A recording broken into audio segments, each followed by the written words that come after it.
Yo, what's going on, everybody? Wednesday night, 9 p.m. Eastern Standard Time. And it's your boys here to talk about some BKFC. It's the Mike and Mish show. What up, Mike?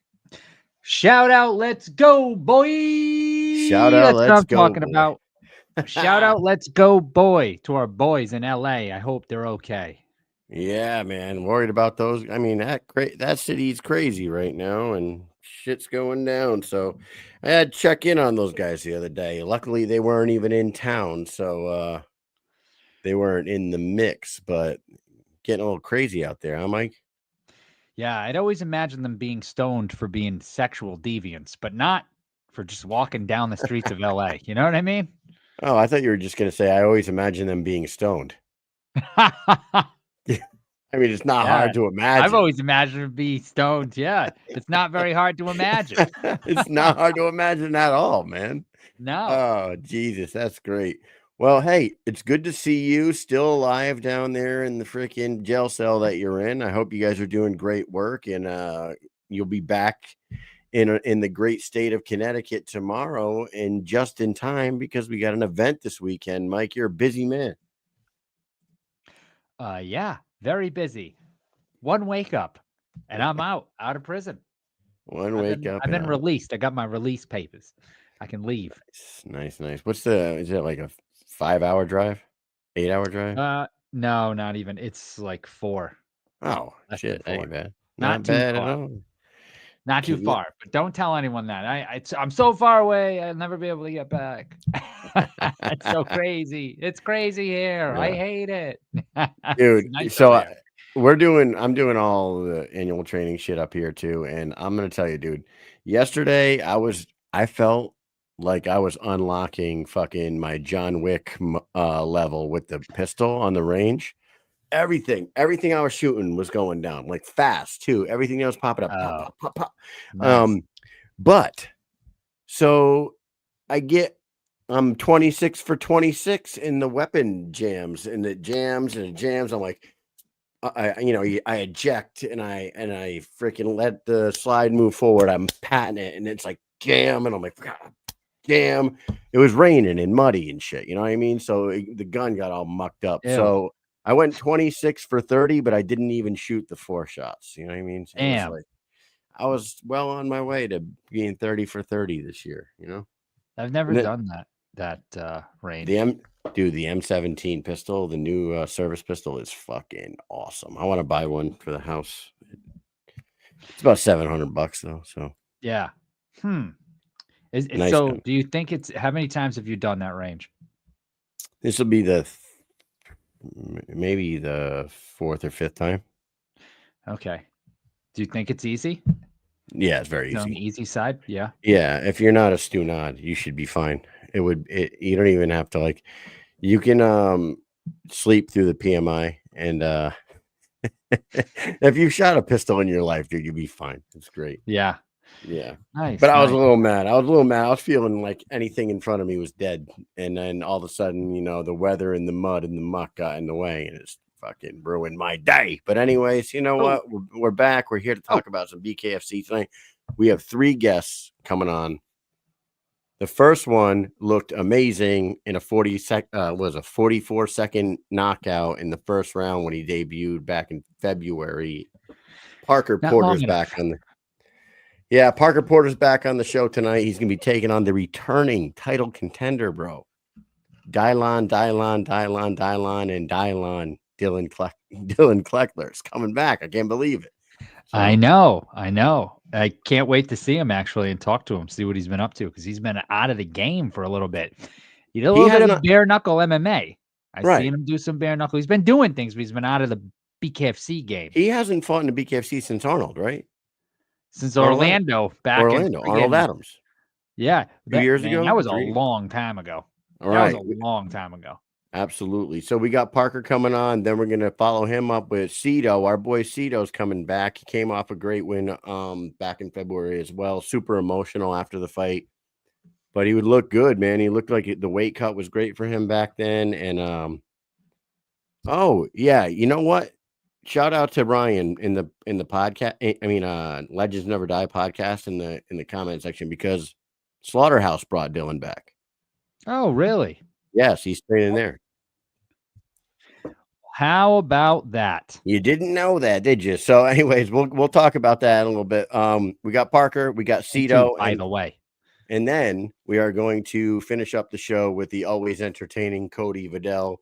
And Mike, let's shout out our sponsors real quick because our first guest is already in the waiting room. So let's not make him wait too long. Go ahead, Mikey. Hey, Dynamic Life, sexual health, weight loss, and anti-aging. Retake control of your life by reaching optimal health. Visit www.livedynamic.com. It's the only online platform where you can become a patient in under 20 seconds. Also, check out their Instagram page at Live Dynamic. That's Liv Dynamic on Instagram. And there you go. And then head over to the Rasha at Rasha Elite on Instagram, Rasha.com. It is the official mindset, performance, and recovery partner of the 1% out there, including the BKFC and multiple champions and the Mike and Mish show. So get over to the Rasha, get over to the Dynamic Life, and get your life right. What do you say, Mike? Let's bring on Parker Porter.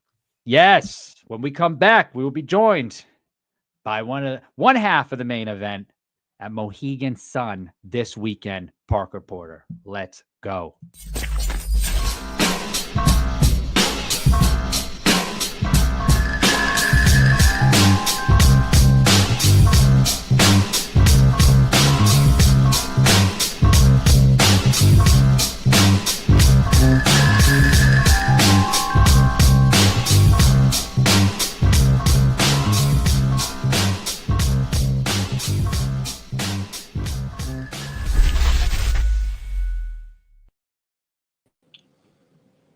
There he is. The big man is back. Welcome back to the show, Parker Porter. How are you doing? Good. How you guys doing? Doing great. Doing great. Yep. You can see by Mike's background down there. He is in a prison cell somewhere in Pennsylvania, but we're doing all right. But no, he's down doing some Army training, but we are good. We're getting this show going. And dude, last time we talked to you was right after your 40-second or 44-second win back in Mohegan Sun. You're fully immersed back into the world of combat sports and already making your return to the squared circle. So we wanted to get you back on. How has life been since you got that first bare knuckle fight out of the way and you actually got to feel how fun this sport is? It's been busy. You know, I've been already missing getting back in there. Wish I could have got back in maybe a little bit sooner, but hey, let's not be too hasty, I guess. Right. You know, life is busy, man. I'm building a gym. I've got 3 kids, especially right now, the end of the school year, just wrapping everything up. My oldest sons are going to be starting middle school next year, so we had a bunch of extra stuff for them, plus their baseball season and you know, everything with the gym, plus my wife's a teacher. So everything's been on her plate with the end of the year stuff. So it's been hectic, man. It's been busy, busy, busy. So it's actually, I'm looking forward to this, not only because I'm getting back into the ring again, but because things are going to start to slow down a little bit after this. Dude, I hear you 100%. My boys are 10 and 14 and like, with school ending, but also sports going on. It is like, and right now is the busiest time of the year for us in the Army. So it's like, I don't know how the hell we do anything extra, but we do. We somehow squeeze things in. It's freaking crazy. And you got to squeeze a training camp into all that stuff you just said, man. Yeah, and that's the other piece of it as well. On top of still swinging a hammer during the day with my uncle. You know, it's nuts, you know. But my grandmother always said, you know, you just do it. You just get it done, you know. Smart lady. No magic cure for it. You just do it. Yeah. The human mind is amazing because every time your body's like, nah, no more. You can't do it. I'm telling you, just got to stop. And then you just keep doing stuff and somehow you just keep moving forward. It just happens. It's weird. Yeah. Like, you know, when you have your kids are born and you're like, I think I'm going to die now. I don't think I've slept for more than 3 hours in 2 weeks. And I might die tomorrow morning, but you don't die. You just keep on moving.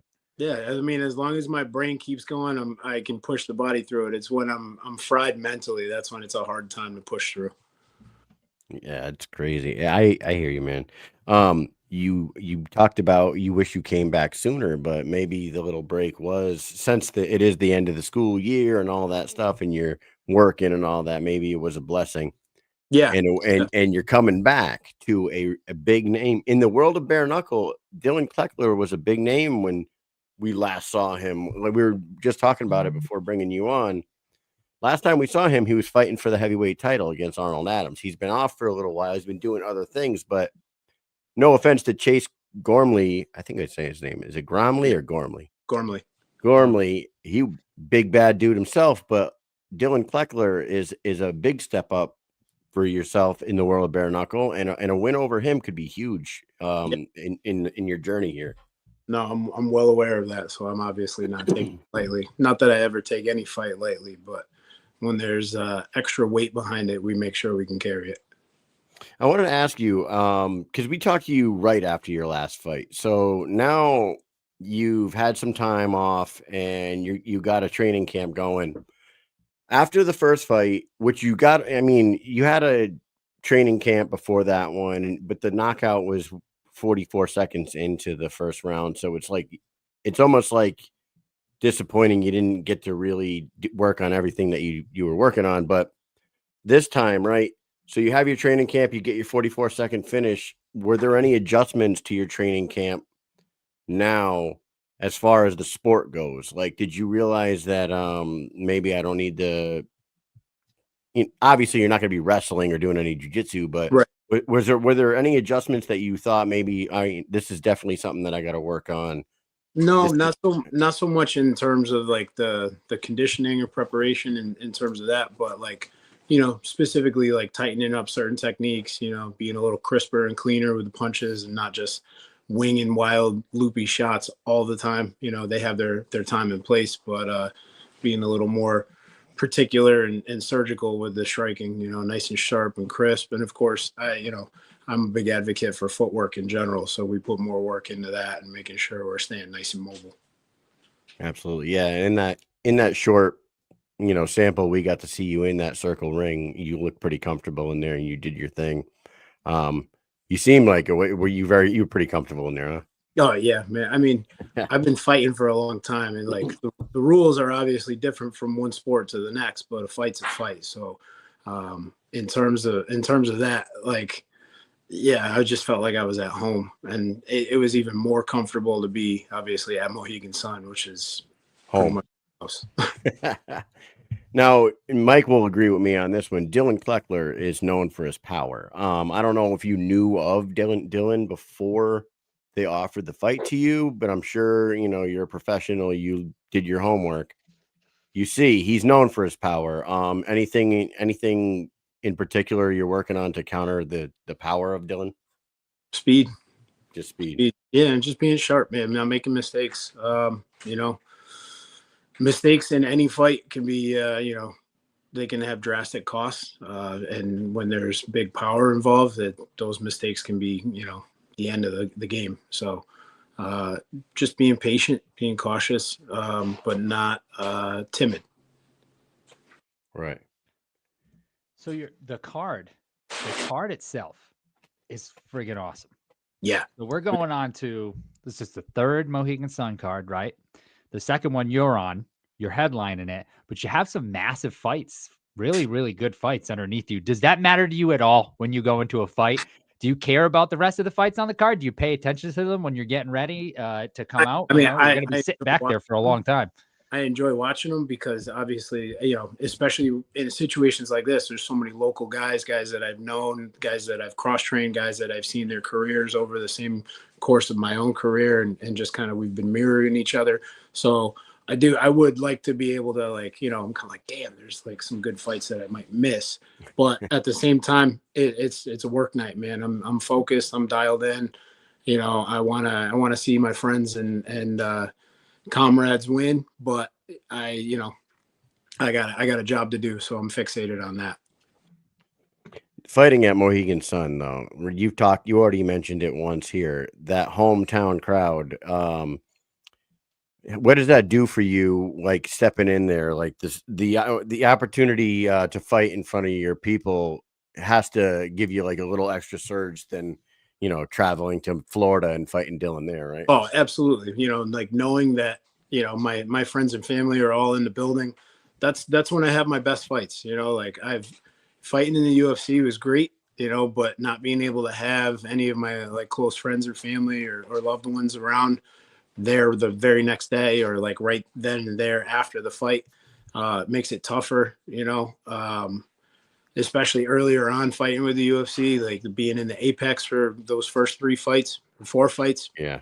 That was a new game to get used to with such a small crowd. And then finally getting the opportunity to be in the arena, when I had the fight against Braxton Smith, who's also now a BKFC guy, being as close to home as I'd ever been. I had family and friends there. I had that big arena, I'm just, whether it's my home or just an arena in general, when the crowd gets going, man, like I just feed off of that.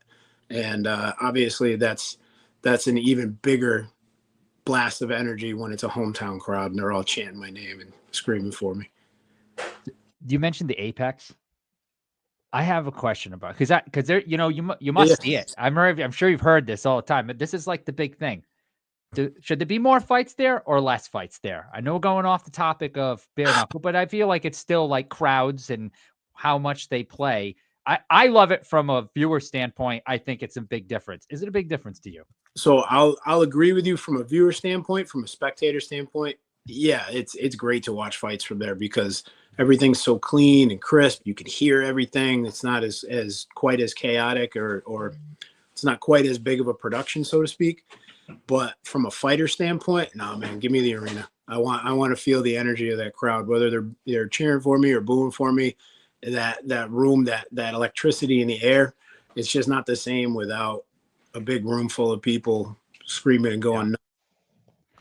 Yeah, you've earned you've earned that fight to be there, be in front of those people, listen to them scream instead of like nobody saying it. You hear a few people here and there. You're like, dude, it kind of I takes came all this away way for that. Right. And it kind of probably takes away from the memory of the fight. Like when you watch a great fight that happened in the Apex, even if it was a fantastic fight, it might not last so long in the fans' memory because even watching it on TV, you don't hear the crowd going fucking crazy. Yeah. It's just a different vibe altogether. The action's still awesome, but the vibe does impact the memory of that. Totally different. The experience is totally different. And it's obviously like, I'm sure even with when they started having spectators at the Apex, it was small groups still, they were talking like maybe 100 people in there. And it's just like, it's got to be a different kind of experience for them too, because like when you are at a fight and you see somebody land like a crazy shot or get dropped or something wild happens, and the entire arena erupts and just starts screaming like, oh, it's not the same when it's only like 100 people versus like 10,000 people. Right. Yeah, it's crazy. Let me ask you this, going back to having friends and family in the crowd and stuff like that. Correct me if I'm wrong. You have twin boys? I do. And is their birthday Saturday? It is. Are you going to have them there? Do they come to the arena? This is going to be their first time seeing Dad fight. No way. Yeah. Have they watched your fight? They've seen me fight live on TV before, but they've never been in the building with. Oh my God! While it's going on, yeah. How do you think they're going to react when they see it live? I think they're going to have one of the best nights of sleep of their life because they're going to be so emotionally freaking spent afterwards. But I think they're going to be excited. I think they're going to be absolutely elated. I waited a long, long time to get to a point where I was like, okay, I think you're old enough and mature enough. You've come up around this. I've been doing this for a long time. You've seen me at my best and you see me at my worst when it comes to after fights. So I don't think there's going to be anything outrageously surprising that's going to be like traumatic for you to experience. Oh my God, that's so awesome. It's going to be just, I think it's going to be the best birthday present I can give them for their 12th birthday. Imagine, are they done school or is their school done next week? No, they just had their last day today and they had their whole, like I was talking about graduations and stuff. They're starting middle school next year. So we had their whole little elementary school graduation and I was gonna say, man, like events. my kid's school doesn't end until Monday, so I was gonna say they got one more day to go in school and brag about what they saw on Saturday night, but they'll let all their friends know at some point. Oh yeah, I'm sure they'll be on their phones right away, like, oh my God, look at this picture, oh, blah blah blah. I had to be telling everybody. They'd all know. They'd all know what my dad did. You hear what my dad can kick everyone's dad's ass. Bring them all here. We're gonna settle the age-old argument right then and there. Yeah. That is fantastic, man. That's good awesome. for you bringing them out there. And Mohegan Sun, I've always talked good about the Mohegan Sun Arena. The arena is it's a great spot to go watch combat sports. It doesn't even matter what the combat sports are. You can go watch the reality fights there. You can go watch Bellator if they ever go back. Go watch BKFC. That arena is perfect for combat sports. They have an awesome setup for it, and it was nice too because after the debut fight with BKFC, I fought locally for CES a couple of times, and Jimmy Birchfield Sr. reached out to me and offered to have us be like a guest of honor, and gave me some tickets for me and my wife and my son. So I got to go take them to a boxing match at Mohegan and give them the full effect and get them, like let them dip their toes in the water a little bit so they weren't in complete shell shock when they go to see dad fight. Awesome. It's a hell of a place. My kids, I brought my boys to the last two events, and they think that the Mohegan Sun is like the coolest place they've ever seen in their life. You know what I mean? It's such a unique experience because driving up to the building, it's like it's in the middle of Uncasville, Connecticut. There's like nothing in Uncasville, Connecticut, right? And you go out there, and it does kind of just look like square parking buildings and like this big weird giant mirror. And like the one looks like a mirror, the other one looks like something else now, but it doesn't. You can't really tell what the fuck it is when you're looking at it. No, not from the outside, right? And then they walk in, and you're like, "Whoa, lady, dude!" It's like it's absolutely. What do we have here? Right? I love it, man. It's a hell of a place for sure. Now, going back to your fight, we got you for a few more minutes here. Assuming victory over a guy like Dillon Cleckler, and we already talked about how dangerous and how powerful Dillon is, and he was on a hell of a tear with the BKFC when he was in there. Now he's back. He was a title contender at one point. Right, title contender. Now, a victory over Dillon Cleckler. What is the future plans for you? Are you in the mindset of you want to get to Ben Rothwell as fast as 100%. possible? 100%. Okay, so whatever they offer you that makes sense to climb that ladder, you think you're a fight or two away if you beat Cleckler? I would hope so. Yeah, I think so. I think it depends on how I beat him as well. Guys, obviously a win is a win, but how you win is what kind of dictates the next step. A lot of times in a promoter's eyes. So I got to go out there and put on another show like I did last time. You do, and like Mike said earlier, man, you get to headline a stacked ass show with a big name. But like this show, I don't. Okay, I'm gonna vent for a second, Parker. Because we work so much with the BKFC, and we always do things like they take good care of us, and we do as much as we can for them. They don't promote the Mohegan Sun fight cards at all. They don't. Really? It's like I don't know if they're in the mindset that like the Mohegan Sun cards are just going to sell out anyway, so they don't have to put so much time and effort into it. Maybe that's what it is. But it's like you got you and Jorgen De Castro and Rick Hahn and Doomsday on there. You got all these freaking big name dudes that are going to be fighting. Brennan Ward. Yeah. You got Gary Boletto the third. Gary Boletto the third. Son. Yeah. Rico DeSculo, like Rico's going to be out there too. He put on a hell of a performance last time. It's Randy Costa is going to be on there. There's like this is so many big names. Maybe that's why, because it's so stacked with New England talent that like they didn't have to promote it. Yeah. But like there hasn't been much talk. And I know that they put out the other day that it's like 85% sold out. So maybe they don't have to talk about it too much. Mohegan just sells itself out, Well, you know what? It also, I don't know if it's like the fan base or what, but You know, I've had 8 fights in the UFC. I was under contract with them for almost 3 years, and I didn't start getting like noticed out in public. Not that I'm like looking for that kind of stuff, but it happens sometimes. And I didn't start really getting noticed out in public when I was fighting for the UFC until like 2 years into it. I was already on my second contract.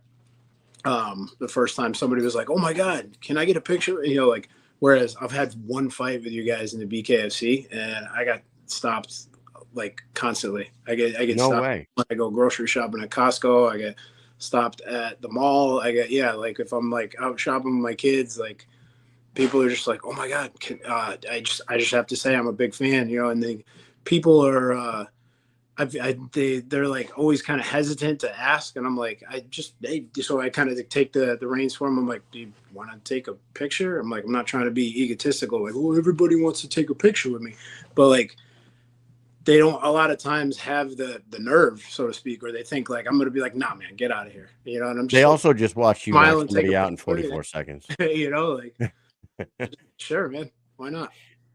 You know what? You're right. It's infectious. Like if you go to the live shows, especially, and you're talking about people like this is a small community. Connecticut's small. So like Yeah. the people that you're talking to were probably there. They were probably at the event live and they got to, most of them are like, they "Oh, got to I saw witness you it fight live.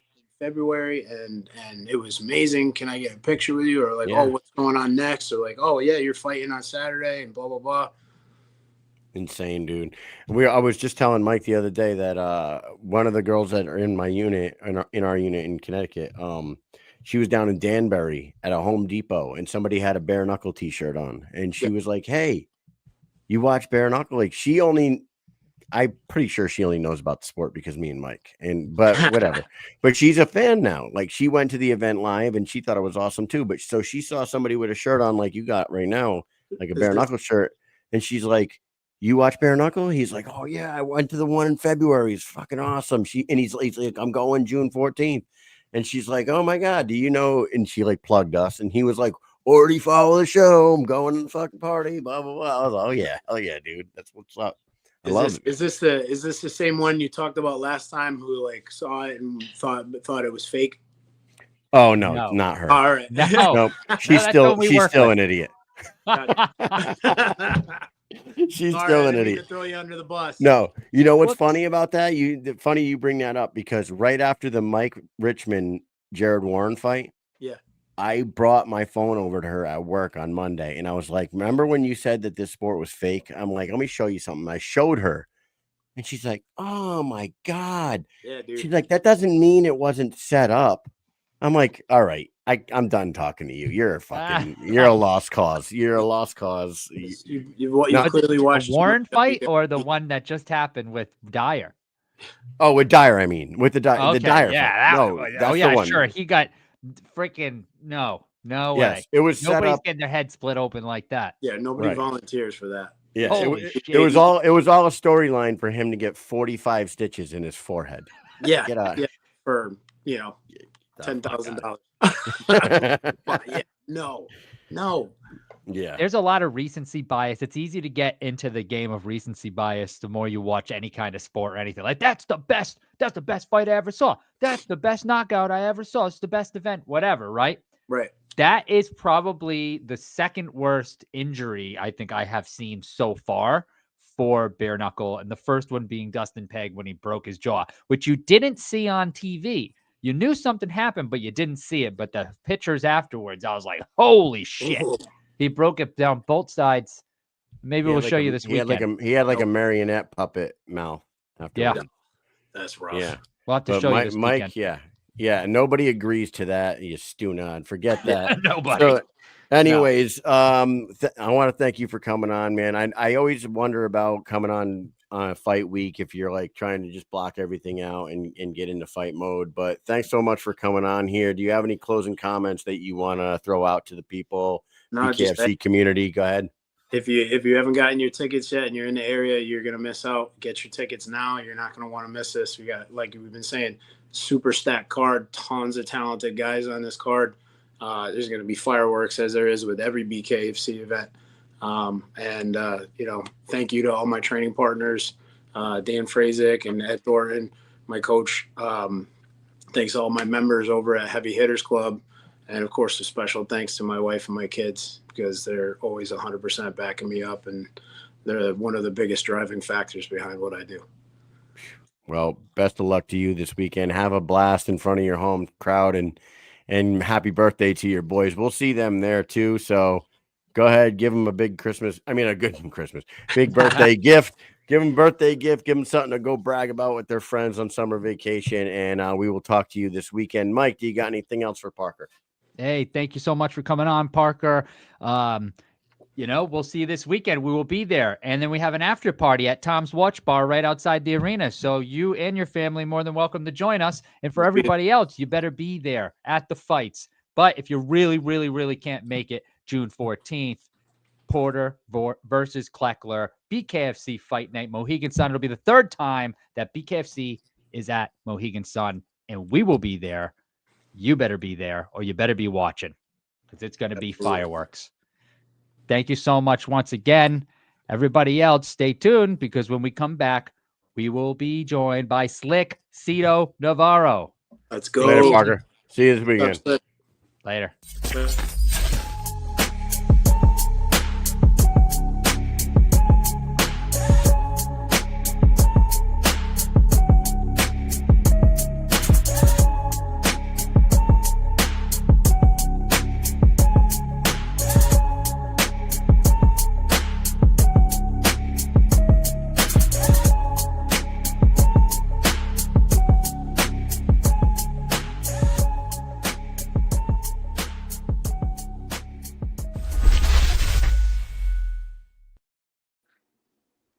There he is, Slick Cito. What up, buddy? How are you?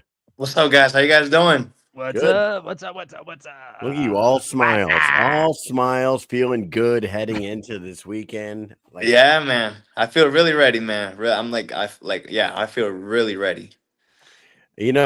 Last time we talked to you after that fight, you were a very emotional guy in the winning spot, but super emotional about it.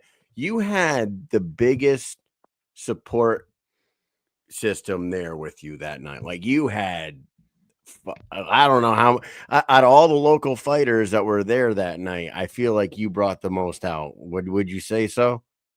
Yeah, I would say so. At first I didn't really realize it, because when you have a fight coming up, you're just mainly focused and all that. But then I noticed after the fight, when a lot of people were sending me videos, and I could just hear the crowd going crazy, and I could hear my family going crazy, and yeah. So I definitely can agree to that. Dude, we were just talking to Parker about fighting at Mohegan and fighting in front of a local crowd. Like, how important is that to you to have that community support around here in New England? New England's a tight-knit community around here. How important is that to you for that support group to come out there and cheer you on at the Mohegan Sun? No, man. Thank you for asking. I mean, it's I'm just grateful for it. It's a grateful for opportunity that I get to fight at the most famous Mohegan Sun. I believe, correct me if I'm wrong, that's where Mickey Ward and Arturo Gatti fought? I would have to check that. I know that they're right up the street, and I actually met Mickey Ward and Dickie Eklund at remember the place that we had the after party, Tom's Watch Bar? Yeah. That used to be a barbecue restaurant back in the day at the BK. Right. I mean, at the Mohegan Sun, it was called Big Bubba's Barbecue, and I was a waiter there. And I I waited on Mickey Ward and Dickie Eklund. And the only reason why I even knew who Dickie Eklund was, I always knew who Mickey Ward was, but I don't know. I was just naive to even realize that Dickie Eklund was his brother. It was after that movie, The Fighter, came out. The Fighter. Yeah. I love that movie. Yeah, that movie. You are correct, Cito. It did happen at Mohegan Sun. It happened at Mohegan Sun on May 18, 2002. This fight is considered one of the greatest in boxing history and is part of a trilogy of matches between the two fighters. So, yes, very good. They were there cornering somebody in a boxing event that they had at the arena when I was working in the casino. So I was like, oh my God, that's Mickey Ward. And then I was like, oh, that's fucking Dickie Eklund. And the only reason why I even noticed that is because of the movie, and they show him at the end of the movie, and I'm like, fuck. Right. The fighter. Yeah. No, definitely. Yeah, I don't know. Just something about Mohegan. Like, I remember when I got the call and saying they wanted me to fight at Mohegan Sun, and I was just excited and stoked. That's my first time ever, like, fighting at Mohegan Sun, and that's my first time I've been at Mohegan Sun. Oh, Yeah, I've never great like. place. Yeah, I've never been there really like that. I've always been invited to like parties or events there, but I've never really got to attend because due to my schedule at the time. But just fighting at Mohegan Sun was just a great opportunity, man. Like, I don't know, just something about that fight alone. It also gave me that Mickey Ward, like Arturo Gatti vibes, like the most historic, fight. I don't know. It's just something about that casino, man. Like, they have the big fights there, like Bellator, and I heard UFC used to do Mohegan Sun back in the day. Like, I don't know, it's just it's just I'm grateful for it.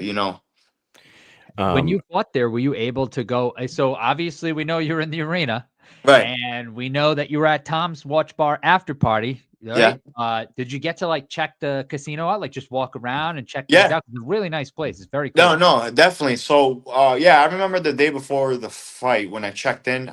That's the first thing I did. I just went to Mohegan, just basically walked and walked around, just to keep my mind, not really worrying about the fight. Just calm down, relax, but also get to just enjoy the vibes and the people, and the places and everything. So I was like, oh, this is good. But then it didn't help because all the foods, they look so damn good. I'm like, damn, I want to grab a bite and I gotta wait tomorrow. But you know what I mean? So there's so much good shit in there, man. Yeah, they got some good stuff there, man. It's crazy. Did you hear what I said to Did you hear what I said to Parker about when you're pulling up to Mohegan Sun? Did you feel the same way? Like, it doesn't look like it's gonna be so amazing when you walk into that place. When you're pulling up to it, it just looks like parking garages and like, I hope there he is. He's back. You fell over, and then it's unassuming when you're pulling up to it. You're like, what the fuck is this place? And then you go inside, and it's like a whole nother world. Like, you walk through a freaking portal into another world when you get into Mohegan Sun. Yeah, and it's funny because when I looked at Mohegan Sun, like it looked simple. I just thought it was just like those like 3-star hotels. I don't know. I like just the building of it. But then when I went inside, I was like, oh, like this is like extra fancy. You know what I mean? Like, I was like, it's oh, built shoot. down into the ground. It's like right. So when I seen that, it just threw me off. Like, but when I first went inside, I was like, oh, this is like, I did not expect this. So yeah, man, it's just it feels great to be fighting at Mohegan Sun. And you seem like you're on top of your game, as far as like spirits go, and you look like you're in great shape. So I can't. No, definitely. Yeah. I mean, like 100%, like in shape, man. Like, I feel way more in shape than the last fight.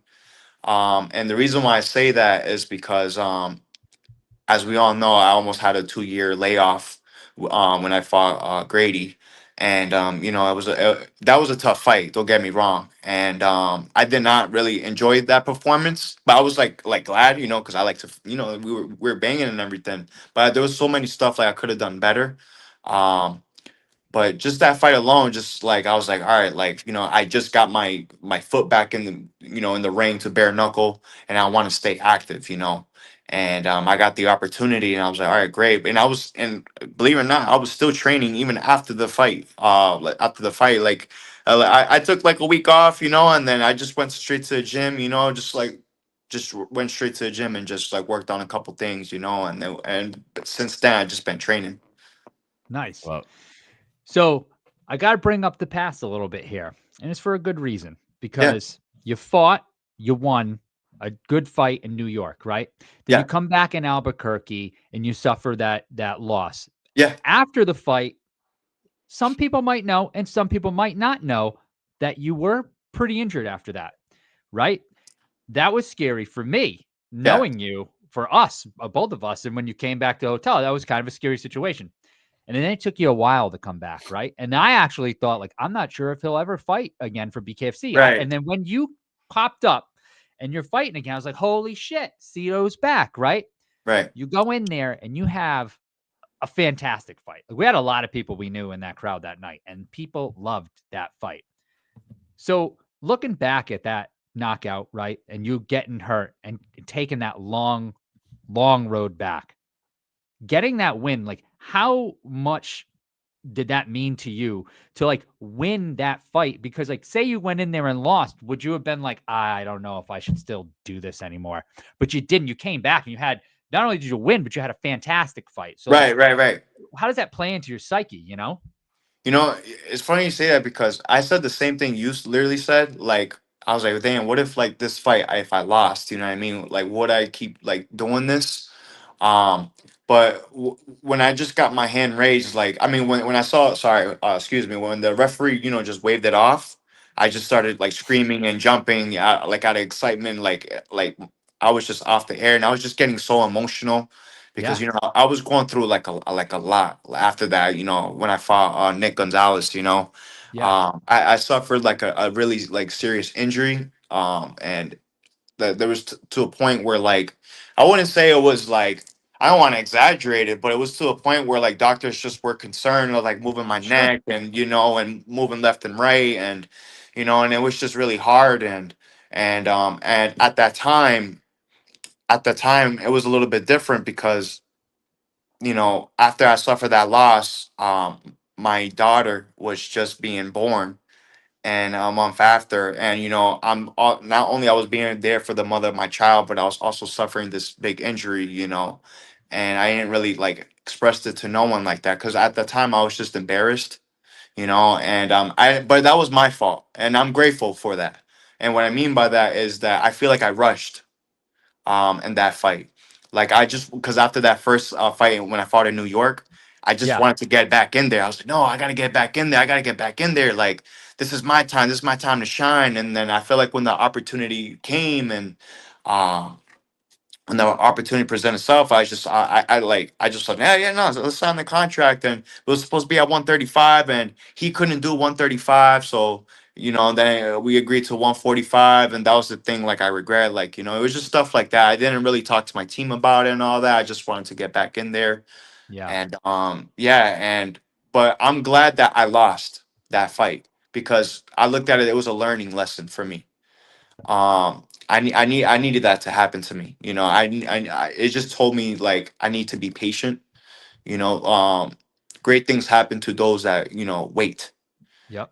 you know and I just rushed it so when I fought Grady like um yeah it was I just got really emotional because I was slowly trying to get back in there in shape and then um yeah the first time the doctor like yeah the doctor kind of like told me like we're like we're concerned like if we should let you like keep continuing you know so it was like like you Yeah. know Yeah. It it almost just crushed your dreams there. Yeah. Right. yeah it just sucked you know so hearing that and I remember I got back in the gym I was slowly like trying to like spar and get back like I wasn't like as like you know like there fully there so I had to like do a couple like physical therapies and all that stuff to like slowly get back in there and then I ended up being I joined a new team 33 boxing out in Worcester, Mass. Like it's a great gym, and ever since just joining them, like my whole camp has just been great. They've been taking care of me, making sure I'm you know I'm in there, you know, and they not only make sure I'm physically there, but they make sure I'm mentally there, and I I'm was grateful for that. I wanted to Nice. ask you. I was going to say, like a traumatic loss like that Mhm. could mentally fuck you more than physically. Like I don't know if did you go through any like depression or anything like that? Because a lot of people don't want to talk about that, but it's a Yeah, real thing. When you lose a fight like that and you get it, it was terrifying for us. Like 'cause we were friends and yeah. we were fucking worried for you. And then like you know you're on this comeback trail. Did you do anything as far as like for the mental recovery? Did you end up talking to anybody or do anything like that, or do you just work through it on your own with your team? Yeah, no. So I will admit I was going through a depression at the time, you know, and not before the fight, but after, you know what I mean? It was just suffering Yeah. that, you know, and on top of that, like, you know, I felt like there was so much weight on my shoulder because, like, you know, I was trying to be a good dad at the time, and you know, Yep. I'm trying to be responsibility, and you know, at that time I wasn't involved with a lot of my family at the time, so I did felt alone in some way. Um, but to answer your question, man, like, no, I just worked through it. You know, I did talk to a couple of, you know, like close friends, and you know, that helped me get better. You know, and but sometimes, you know, as a man, like, you know, you just like, this is something we want. Like, you just gotta, you know, take a deep breath, you know, like, and just keep on going. You know, don't put your chin down, just chin up, and just keep walking forward. And I was like, I know I'm meant for bare knuckle. I know I am. And Yeah. I was like, I'm not gonna let that loss determine me. You've proven that. And now you've mentioned a few things there. Being a man, being a father.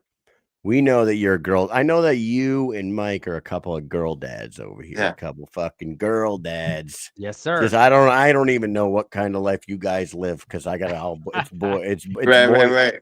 yeah, my wife, my poor wife, it's fucking testosterone central over here. But you, Cito, you're a proud girl dad. You got your daughter, and you mentioned being a father and being a man. Yep. How much does being a dad and having that little girl to fight for, your girl and your baby girl? How much does that influence your approach to fighting, training, and getting in there for BKFC? Are you saying like what motivated me You know, to like fight with like it? how like you before you were a dad, you were fighting. Yeah. Yeah, right. Now Okay. that you're a dad, Yeah. like how much more does that influence what you do when you step into the gym to train and when you step in there Saturday night? Right. Like, talk about that for a second. Yeah, no. So I'm glad you asked that because you know, they always say like what's your why to keep going in life, you know what I mean? And at the time, you know, I'm still young, but you know, at the time, like, you know, I didn't really have a why. I just was more like, you know, I'm laid back, just want to enjoy life, you know. And and then when I found out I was gonna become a dad, like it didn't hit me at first, you know. But when she came in my arm, like, you know, when I held her in my arms, it just felt different, you know. And ever since then, like, she's just been my motivation, and I do the best I can to get up every day and provide for that little girl. And everybody knows that. All my family, they know that. And I'm grateful for that. You know what I mean? Like, if I'm short on money, I'll make sure she eats before I eat. You know what I mean? That's the type. Every day, like, you know, she's in my phone screensaver. You know what I mean? And I just look at her, you know, just that little smile, and I ask myself, like, this is the reason why I'm going. And heading to this fight on Saturday, I know I'm gonna win, not only because for me, but I'm doing this for my little girl, because I want to make sure that she gets a great life. You know what I mean? And that's what, and I work hard every day, you know, especially in the gym, you know. Like, if I get tired, or if I'm in these like sparring rounds or whatever it is that I'm doing mitt work with my coaches, like they say to me like, oh, like, find your why. They just like look at me, they just say like, oh, find your why, you know, your why. And they smirk, and like, I never understood it, but they knew what it was, and I didn't, but now I knew what it was, my why. And it just hits me different, man. So, you know, she's my motivation. That's my baby girl. I love that Love, little girl. love that, dude. Yeah, every time you need some motivation, just get the little screensaver on your phone. Look at that. I got my family on the phone too there. So I'm Right, with right. you. I'm Yeah, with yeah, you, man. brother. I'm with you. So before we finish up with you, man, you are back in there on Saturday. It's Quintan Foye. He's a good skilled fighter. Yeah, A little bit of a step up from Shady Grady, I would say. No offense yeah. to Shady. What could No, we no, no offense. Yeah. yeah, what He's could we expect more out of patient, you that's for sure. Saturday night when you step in there with Quintan Foye? It's gonna be a great fight. It's gonna be a great fight. So tune in this Saturday night on June 14th, live at Mohegan Sun. This is definitely gonna be a great fight. I'm not overlooking Quintan Foye. I know he's a great opponent for me. When they call me, they said his name. I said, all right, let's do it. You know, I feel like it's a step up for me. Um, And I know he's a great opponent because he's fought a lot of tough veterans, you know what I mean? And, you know, he's fought Ryan Reber and the #1 ranked guy and Rico, you know? So I feel like looking at those is like, all right, like he's been in there with some like tough opponents, you know? He's a tough dude. But this is going to be a great fight, you know what I mean? A great fight. And I can't wait. I can't wait for fight night. I'm definitely going to take over Saturday night. Regardless, like I'm prepared to go 6 rounds. That's how I know I'm ready. Like There 6 you go. rounds. If it goes to decision, and for some reason they say draw or whatever, we have to go to 6 round. Like I'm ready for it because that's how like conditioned I am, you know.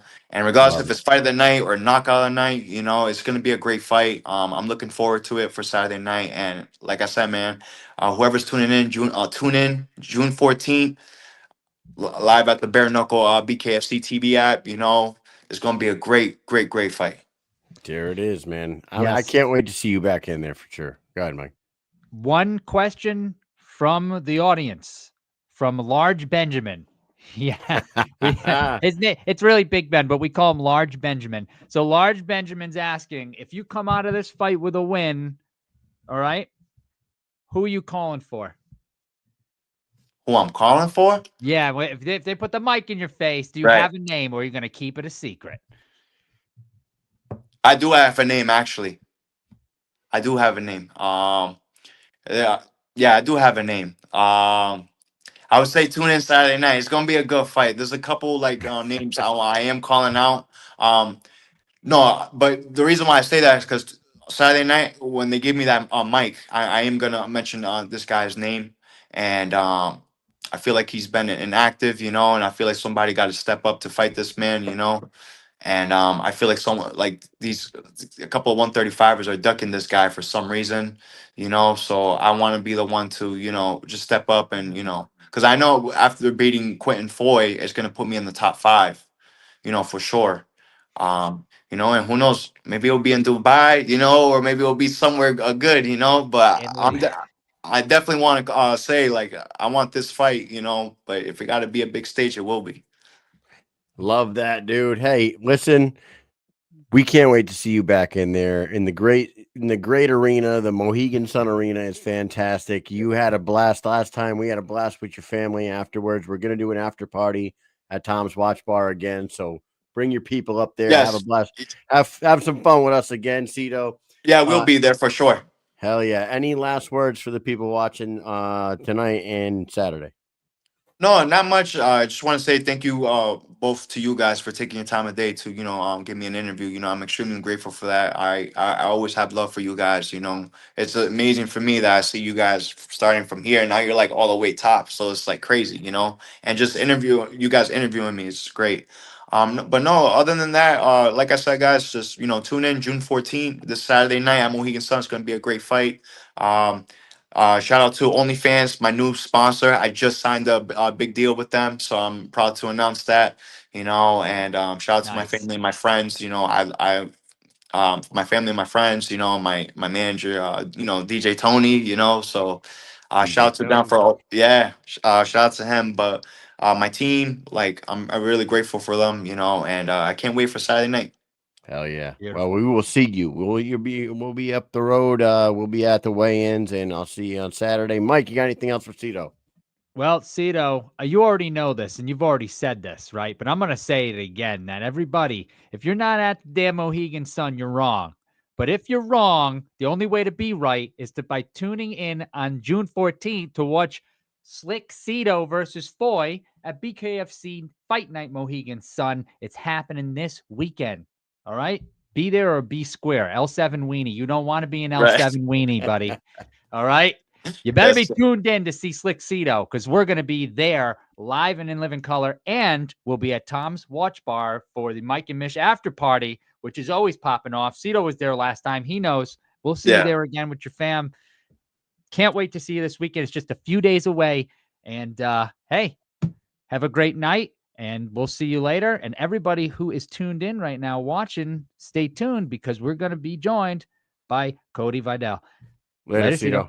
Hey, thank you guys so much. I'll see you guys this Friday. Yes, sir. Take it easy. Hey, you too, guys.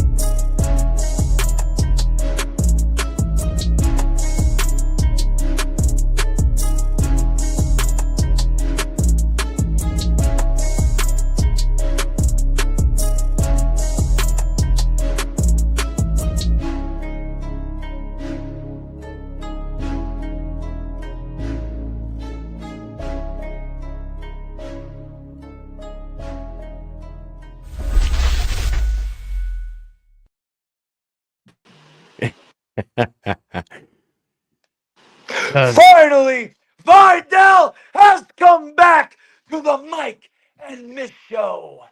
Yes. How y'all doing? Dude, what is going on? Cody Vidal is back. How are you, sir? I'm fucking horny. And when I mean by horny, I mean I'm ready to grab life by the horns and show them straight up someone's candy ass. All right. Well, I love the intensity. I did an interview with you in Philly, and you hit me with because Vidal said so, and I didn't expect that, and it startled me for a second there. And now I know to look for that every single time I see you. You are full of charisma, but you can fucking fight too. Last time we saw you was oozing machismo. Hey yo. Last time we saw you, Chico, you ready for the bad guy? Where's my toothpick? I got the gold around my neck. I got that gold on my fingers. Fuck it, let it hang out, boys. Let's let it hang out. Fuck it, right? Yeah, hey. There you go. There you go. So Cody, what the hell's going on, man? Last time we saw you, like I just said, you fought Brandon Stronghold Conley and a banger down in Philly in the ECW arena. Now he's got a fight coming up in Sturgis. What's going on with Cody Vidal? What's up with you, man? First and foremost, Brandon, I called him out 2 times in 2 different videos, and he didn't want to do the rematch. He said let it go. So I don't know who the fuck he's fighting. I didn't know he was fighting, but I want to fight. I want to fight. Life is boring. When you're good at fighting, when you love fighting, everything else is fucking boring. There's nothing like another man trying to kill you, and keyword is trying to, and you have the opportunity to kill him.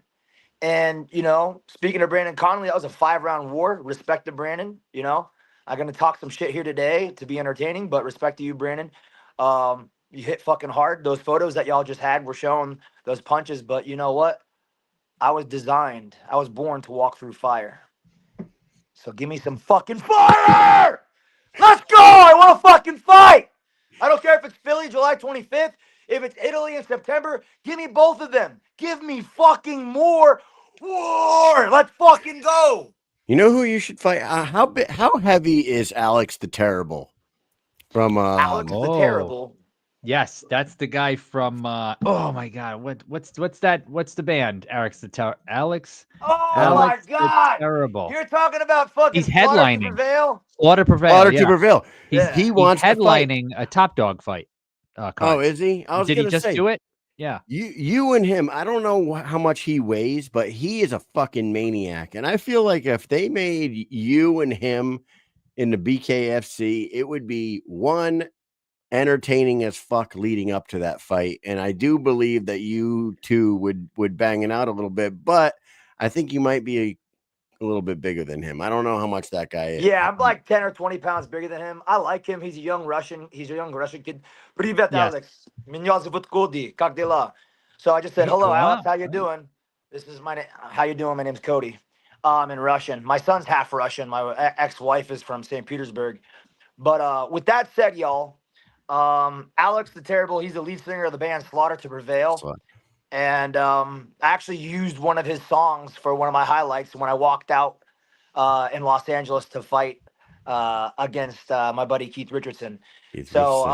Alex is a great dude. I know BKFC wants him to get like 3 or 4 more fights before they bring him in. And I was elected to sing in a band called War Beast, known as Beast of War now. The old singer passed away, and they weren't going to use the name War Beast anymore. And Beast of War is a band that was signed.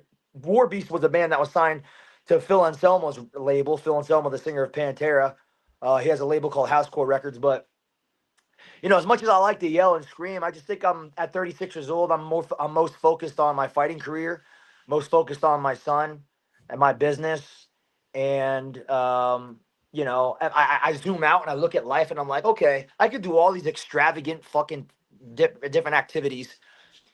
But if I die without that belt, which is not happening, if I die without that belt, I'm not passing over. You know, a ghost has unfinished business. And the longer I don't fight, the more haunted I feel. And the more haunted I feel, the more haunted my opponent is going to fucking feel, whoever that may be. Because when it happens, the business will be finished. Has there been any? Oh, go ahead. No, go on. Go on. You got to monitor me. I'll just keep I was going. going to say, has there been any conversations between you and BKFC, David Feldman? Because I know that they do love your charisma. Like they talk about you on the Bare Knuckle Show, Brian Socha's podcast, quite a bit. They bring you up, and I know it's because you cut these promos like you're a freaking old school WWE wrestler, and I love that shit about you, and I think they do too. Has there been any conversations between you and them since the Philly fight? Shout out to Mickey Terrell. He had me and my buddy and my ex. I can't believe I'm still mentioning that. To the fucking private party in Italy, right?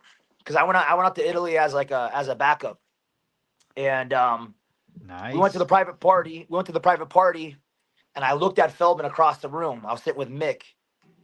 Feldman goes right up to me. Hey, you healthy? I said, yeah. He goes, you want to fight? I go, tomorrow? He goes, nah. He's like, August.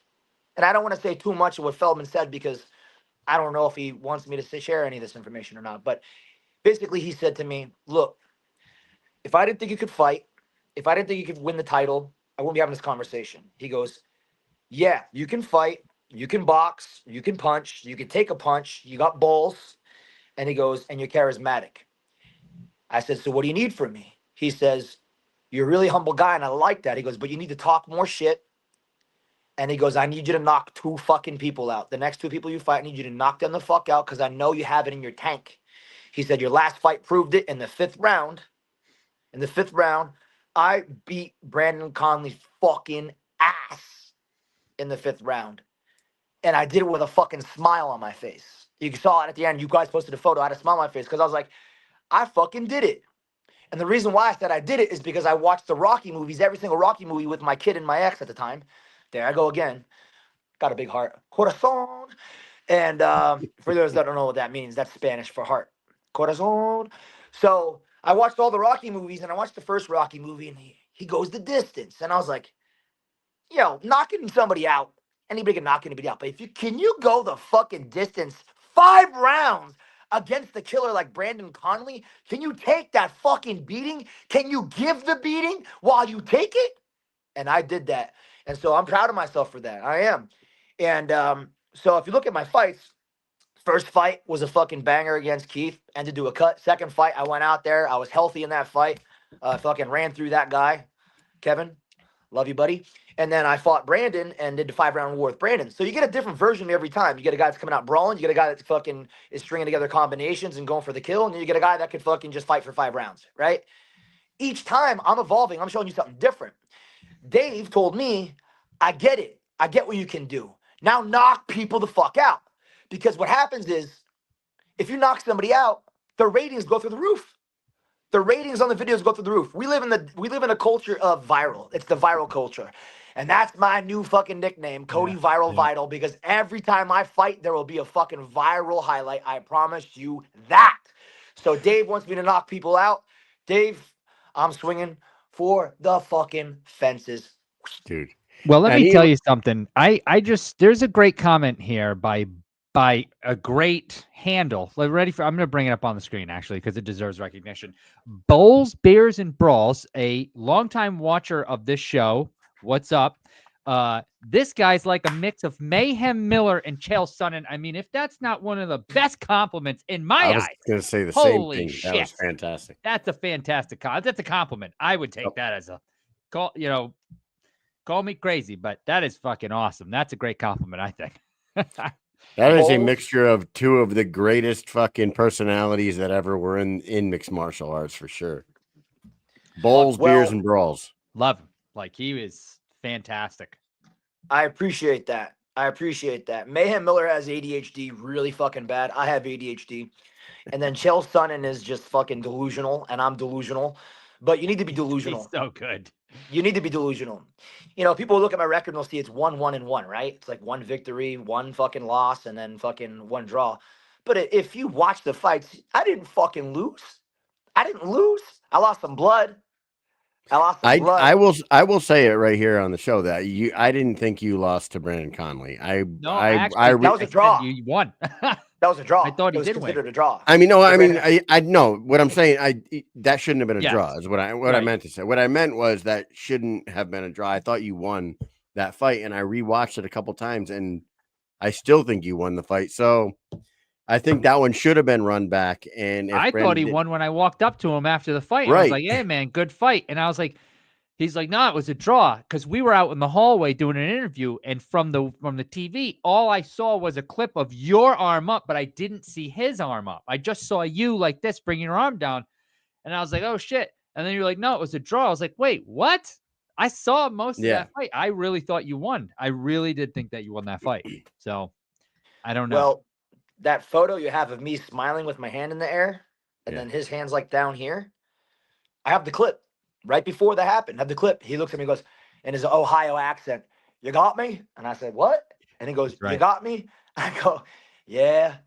And and then when they said a draw, I just laughed because your fucking stupid little fucking number on a piece of paper is not going to fucking break me. Your dumb little fucking number on a paper is not going to do jack shit. Because at the fucking end of the day, it doesn't matter what you have in life. It doesn't matter what you own. It doesn't matter who you are. If I fucking kill you, I take it all. And the only reason why I didn't kill you is because there was a referee there and a time limit. Because at the end of that fight, what was he doing? Look, we're fighters. We're fighters. Like, gloves are off. We're bare knuckle fighters. Gloves are off. I'm done playing a fucking nice guy. Because guess what? The nice guy only got me so fucking far.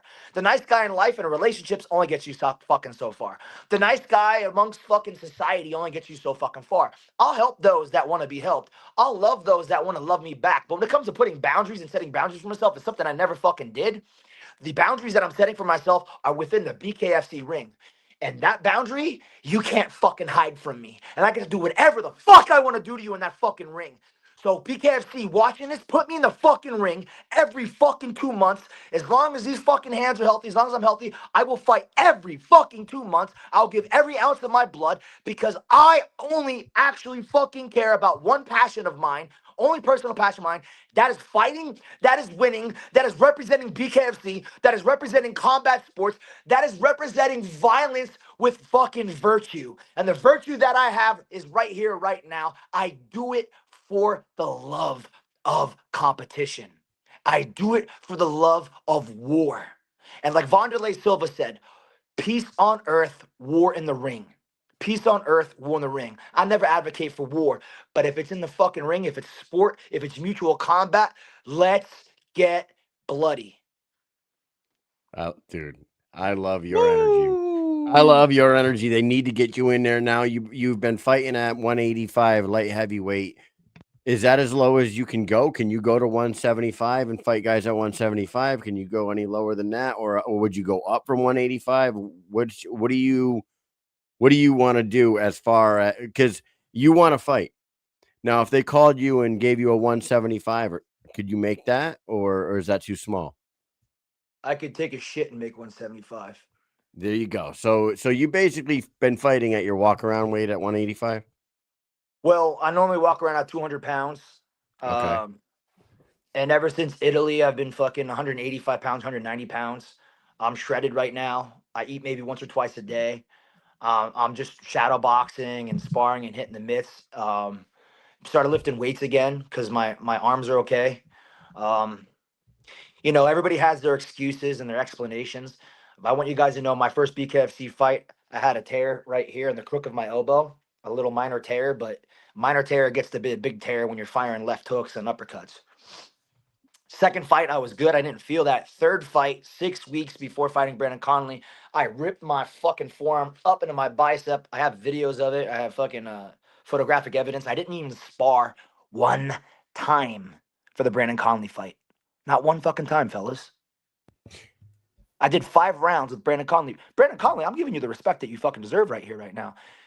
I don't think anybody's going to be able to fucking not spar their whole training camp and fight you and win. I just don't think that's going to happen. In fact, I thought that Brandon Conley, if I wasn't in that division, I think Brandon Conley wins the title.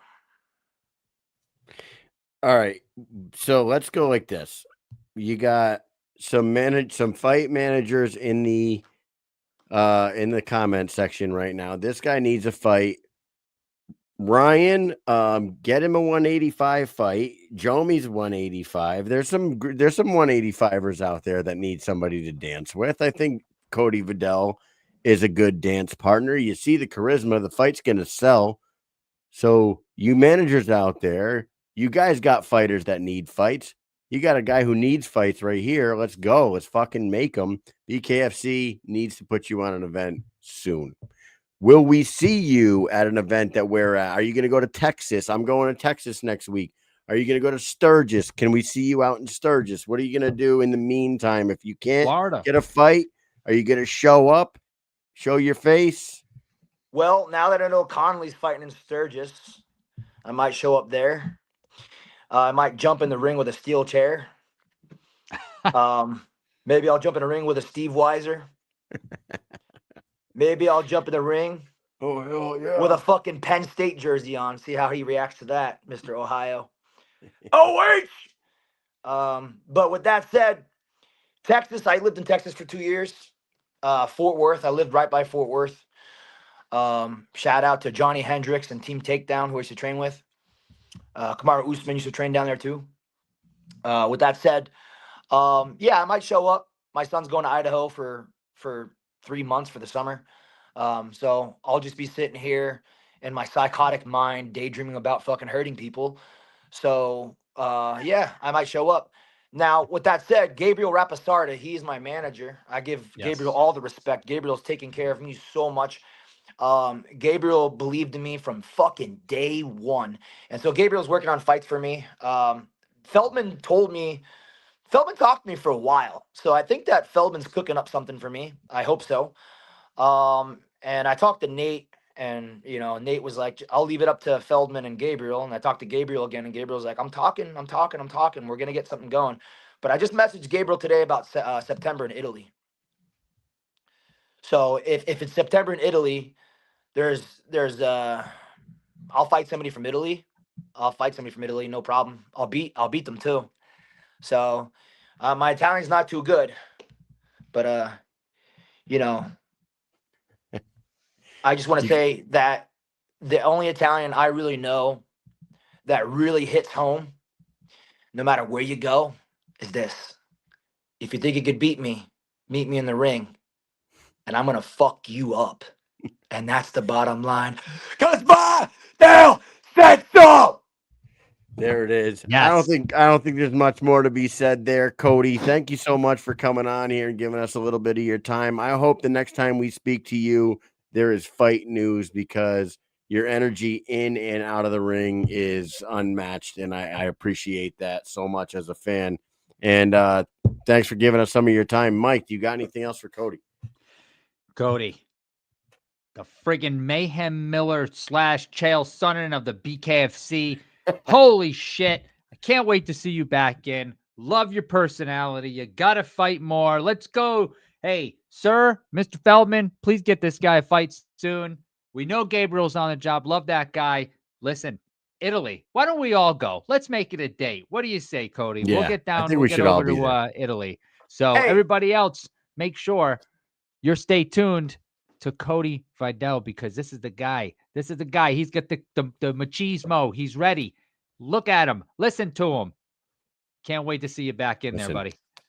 Listen, your manager, Let's Gabriel. fucking go! Like you said, Gabriel is a stand-up guy, and I have faith in him that he's going to get you on a card soon. So have a great night, man. Have a great night, Cody. Thank you so much for coming on. We'll talk to you again soon. Everybody else, stay tuned. We'll be right back. Buenas noches. Buena noche. Later. Peace. Bye.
Awesome, dude. Awesome show.